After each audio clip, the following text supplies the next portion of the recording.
Hello. So I tried painting on this, for journaling purposes.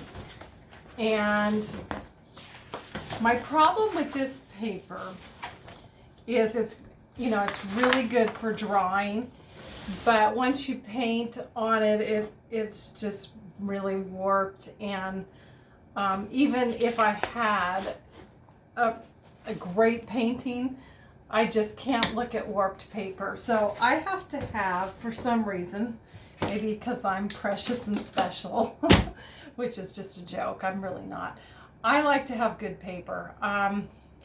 And even for practice paintings, I like to have really nice paper. Really nice paper does cost a little bit more. So just pre-warning. But there's lots of affordable, really valuable papers out there, and this is one of them. I think this is maybe 150-pound paper. I just split a 300-pound paper. That's my favorite paper to use, especially if I'm going to put art in my gallery. So, but this paper is much less expensive, maybe only half or less than half the cost of 300-pound paper, and it's really nice paper. I know it's going to hold water well, and even though I'm an acrylic artist, I also do watercolors, so I shouldn't call myself just an acrylic.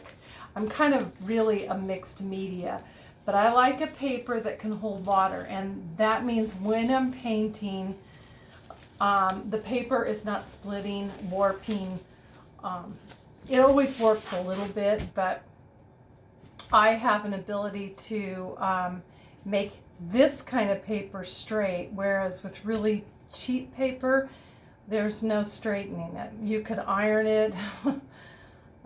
It just doesn't straighten very easily. So not with the kind of water that I use. And I use a lot of water in my painting process. So I've got my gloves on to prevent me from getting makeup or anything on my paper. I want it to stay pristine until I'm ready to paint. So this is how I split my paper so that the edge stays very much like the other edges. I just take a pliers like this and I press down, and I do that twice. Now, if you don't have a straight stick full of paint like I do, you could use a level. You could use the edge of this. Okay, so just find something that you can put down and use your pliers to press and make a very straight. I don't know if you can see this. I doubt that you can see it, but if you can, that's good. It's a very nice, perfect crease. Then I'm going to very gently crease my paper. And the reason I do it gently at first is I want to make sure that it lines up and it's going to be a straight edge. I have a little bit of a lip,